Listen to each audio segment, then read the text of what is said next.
Hello and welcome to our channel. आज की video में हम लोग बात करेंगे कि पेशेंट को करवट लेटा के हम लोग उल्टा कैसे लेटा पाएँ और उल्टा लेटाने के क्या क्या फ़ायदे होते हैं पैरालिसिस के पेशेंट को। तो आइए स्टार्ट करते हैं इस वीडियो को। आज की वीडियो में मैं आपको ये तो बताऊंगा ही कि पेशेंट को करवट से उल्टा कैसे लेटाना है और क्या क्या सावधानियों का ध्यान रखना है। साथ ही साथ उल्टा लेटाने के बाद हम क्या क्या एक्टिविटी कर सकते हैं या फिर उल्टा लेटाने से क्या क्या फ़ायदे पेशेंट को होने वाले हैं, उन सब बातों पर हम बात करेंगे।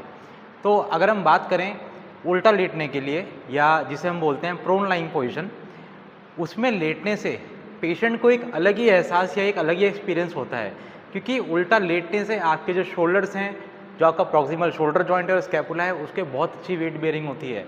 जोड़ों के बीच बहुत अच्छा अप्रॉक्सीमेशन होता है और वहाँ के मैकेनो रिसेप्टर बहुत ज़्यादा एक्टिवेट हो जाते हैं। तो पेशेंट को उल्टा लेटने पर एक बहुत ही अच्छा अनुभव होता है और वो बहुत स्पेशल फील करता है।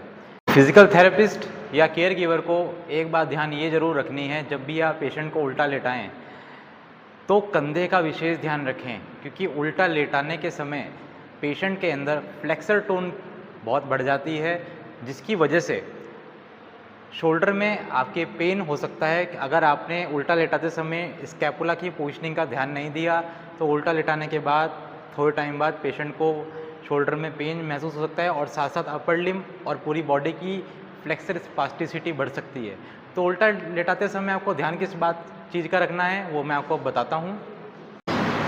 मान लेते हैं ये राइट साइड हेमीप्लीजिया का पेशेंट है, तो कोशिश यही करें उल्टा लेटाते समय स्टार्टिंग में कि आप लोग पेशेंट को उस तरफ से करवट दिलाएं जो ताकतवर हिस्सा है।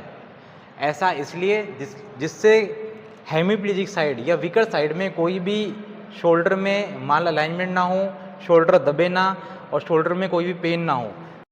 को उल्टा कैसे लेटाना है ये हम देखते हैं। सबसे पहले हमने जो हेमीप्लीजिक साइड है उस आर्म को एलिवेट कर दिया है और अपने लेफ्ट हैंड से स्कैपुला को प्रोट्रैक्शन में ले लिया है। सेकंड आपको ध्यान क्या रखनी है बात, आपको नी पैसिवली फ्लेक्स कर लेना है। उसके बाद आपकी पेशेंट को कमांड ये होगी कि आपको अपना ये वाला हाथ भी ऊपर करके उल्टा लेटने की कोशिश करनी है। पूरा उल्टा हो जाइए, पूरा उल्टा हो जाइए, पूरा उल्टा, वापस पूरा उल्टा, अंदर आइए, अंदर की तरफ। तो इस तरह से जब पेशेंट उल्टा लेटे तो आपको उस पूरे मूवमेंट के दौरान ये इंश्योर करना है कि जो हेमीप्लीजिक साइड का शोल्डर है वो एलिवेशन और प्रोट्रैक्शन में रहे। ऐसा ना हो कि ये रिट्रैक्शन में आ जाए।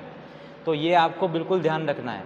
उसके बाद जैसे ही आपने इस पेशेंट को प्रोन लाइन में ले लिया, उसके बाद करना क्या है, तुरंत आपको अफेक्टेड साइड को सपोर्ट देके प्रोन ऑन एल्बोज पोजीशन ले लेनी है, कोनी को इस तरह मोड़ लेना है और पेशेंट को इस पोजीशन में लाके रखना है। अब ऐसे लेटते ही करना क्या है, पेशेंट को आपको प्रोन ऑन एल्बोज ले लेना है। तो जो हेमीप्लीजिक साइड है उसको थेरेपिस्ट असिस्ट करेगा प्रोन ऑन एल्बोज आने के लिए और एक्टिव साइड से पेशेंट खुद आएगा। अब इस अवस्था में रहने का फ़ायदा क्या है, इस अवस्था में रहने से होगा ये कि जब हम उल्टे लेट रहे थे उस समय जो स्कैपुला के अराउंड हाइपरटोनिसिटी डेवलप हो रही थी वो धीरे धीरे कम होनी शुरू हो जाएगी, क्योंकि यहाँ पर अप्रॉक्सीमिटी हो रही है जॉइंट के बीच और वेट बेयरिंग हो रही है। साथ ही साथ होगा क्या, आपकी जो फ्लेक्सर टोन है वो धीरे धीरे इनहिबिट होनी शुरू हो जाएगी स्कैपुला के अराउंड। इसके बाद दूसरी चीज़ क्या होगी, इस अवस्था में रहने के बाद जैसे ही पेशेंट अपनी चेस्ट को अंदर की तरफ लेगा, इस तरह इस पोजीशन में पेशेंट जैसे ही आएगा तो पेशेंट की फ्लेक्सर टोन और इनहिबिट होना शुरू हो जाएगा।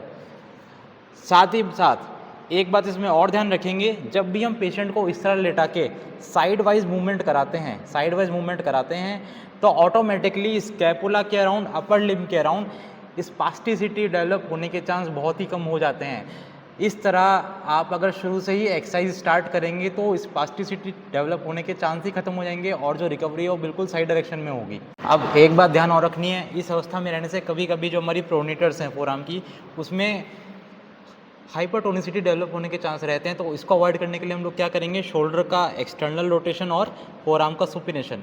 अगर हम इस अवस्था में पेशेंट के हेमीप्लीजिक हैंड को रखेंगे तो यहाँ पर कोई भी टाइटनेस डेवलप नहीं होगी और पेशेंट एक नॉर्मल पैटर्न फॉलो करेगा रिकवरी के लिए। इस अवस्था में रहने के बाद आप लोग और क्या क्या करा सकते हैं, इसमें वेट बेयरिंग कराने के लिए आप जो अनअफेक्टेड साइड है उसे पेशेंट को कह सकते हैं कि उसको वो आगे पीछे चलाए हाथ को, दाएं बाएं चलाए, तो ये सब एक, और साथ में दे सकते हैं कि सामने कोई इंसान खड़ा हो जाए और पेशेंट को बोलें कि वो इस हाथ से उस ऑब्जेक्ट को पकड़े या इंसान को क्लैप करके आए, ताली मार के आए। मतलब हमको कुल मिला के ये इंश्योर करना है कि जो अफेक्टेड साइड है वो वेट बेयरिंग में रहे और अनअफेक्टेड साइड काम करता रहे, जिससे कि यहाँ पर ज़्यादा से ज़्यादा वेट बेयरिंग और स्कैपुला और शोल्डर के अराउंड एक नॉर्मल टोन हम एश्योर कर सकें। तो जैसे कि मैंने आपको बताया कि उल्टा लेटने से और उल्टा लेट के कोहनी पर आने से शरीर को कितने फ़ायदे मिल रहे हैं, तो इस पोजीशन को आपको ट्रीटमेंट सेशन के फर्स्ट डे से ही पेशेंट को कराना है, क्योंकि इसको कराने से अपर लिम्ब ट्रंक यहाँ पर एक नॉर्मल सिनर्जी पैटर्न फॉलो होता है, कोई भी टाइटनेस डेवलप नहीं होगी। और उल्टा लेटा के एक बात ध्यान जरूर रखें, आपको पेशेंट को साइड वाइज शिफ्टिंग करानी है और नॉन अफेक्टेड हैंड से ज़्यादा काम कराना है, जिससे सारा वेट आपका अफेक्टेड हैंड पर पड़े। उल्टा लेटा कर प्रोनो एल्बोस करके हम बहुत सारी एक्टिविटीज़ कर सकते हैं। इसके एग्जांपल्स हम आपको आने वाली वीडियो में देगी कि हम क्या क्या एक्सरसाइज रिजीम बना सकते हैं उल्टा लेटा के कराने के लिए। पर इस एक्सरसाइज को आप ज़रूर अपने पेशेंट में कराइए, तो आप ये देखेंगे कि पहले दिन से ही आपके पेशेंट के अपर लिम्ब में रिकवरी के साइन आने शुरू हो जाएंगे, कोई भी टाइटनेस, कोई भी पेनफुल शोल्डर सिंड्रोम डेवलप नहीं होगा। तो आई होप कि जो मैंने आज आपको जानकारी दी है ये आपके लिए बहुत हेल्पफुल हो।